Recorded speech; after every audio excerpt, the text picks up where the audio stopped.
Hey guys, today's a pretty exciting day for me.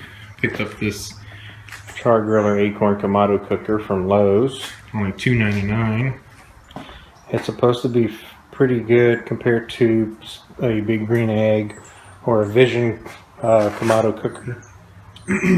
But it's got lots of 5-star reviews on it, so I figured why not? You know, my budget's kind of tight, so I can't drop $1,000 like some people on Big Green Egg or any other kind of Kamado cooker that's a ceramic. This one is stainless steel on the outside, and it's painted steel on the outside, not stainless, and it's coated in ceramic on the inside. This is what I've been using, is this Char-griller Pro. The side fire box, it's getting a little rusty. It's a couple of years old. But I think I'm gonna just get rid of this thing because you know people do mods on them, and you know that to keep the temp under control. And this thing's about pretty useless, so you have to use a remote probe type thermometer. But you know it's got lots of grilling space, and I may just throw it on Craigslist for like 80 bucks or something for the whole thing.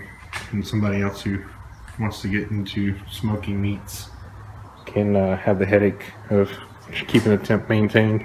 And you can see I even did mods to it with the vents, and I got rid of the stock pan and used the vegetable tray for my wood to help airflow. I mean, it's just a lot of fluctuation, and with the Kamado cooker you really don't have to add wood or anything. You just pile up as much charcoal as you think you're going to use with some wood chunks and go from there. You don't ever add wood to it. The only thing you do is control the top and bottom vent. I'll get back to you shortly after I have this thing assembled. Alright guys, here's the Kamado all assembled. I've already doing the curing process on it.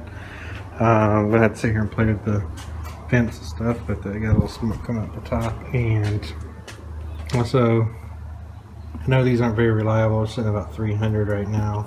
Open this thing up. You see there's no fire, but the coals are going now because I used some starter sticks in it. And I've coated the grate completely in vegetable oil after I washed it. And so now I'm just curing this thing, getting it ready for some regular smokes. But yeah, I got the damper set kind of wide right now. It says I'm supposed to have this thing at 400, so I'm kind of monitoring getting the temperature up to 400 but not too high. Anyways, it assembled pretty well. I took a little bit longer than most people do to put it together just because I wanted to make sure that I had good seals and I didn't miss any bolts, and even the manufacturer's bolts I went back and tightened them all up real good. Anyways, I'm also enjoying a homebrewed pumpkin ale, trying to get rid of this stuff. Had it since October. Still pretty good, man. It tastes great. It's really clear stuff. Still got a good head on it. And but anyways, I think I'm gonna get rid of this guy and start using this guy. But I'm gonna open the damper up more to get some fresh air to the coals for now. I guess I'll open this up all the way, see if we can get this temperature up. But it's going to take me a while to get the hang of setting these. But the shells are cool. I mean, no folding shells. You can just folds up and hang all your utensils and stuff here. Little hooks. And it came with a little grate lifter, which is cool. You know, if you want to lift your grate. So, but yeah, I will be doing a smoke on something here soon, and we'll see how it performs. Anyways, just wanted to share this with you. I don't want to bore you too much. Figured I'd do another homebrew video here soon for beer, and do my first official barbecue video. I know I didn't do any with my smoker.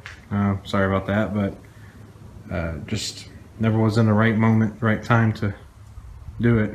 But hopefully with this I can play with it and get some good smoking videos out. So I'm in the curing process, like I said. I'm keeping this thing sitting right at 400 like I need it to. I barely got the vent open at all, and the damper is sitting at a low and slow setting. I think with these, if you once you get the temp up too high, which I did it on purpose for the curing process, but once you get the temp up to a certain degree, it'll hold that temp as long as you don't have this damper open too high, and you keep the bottom just allowing enough air to come in.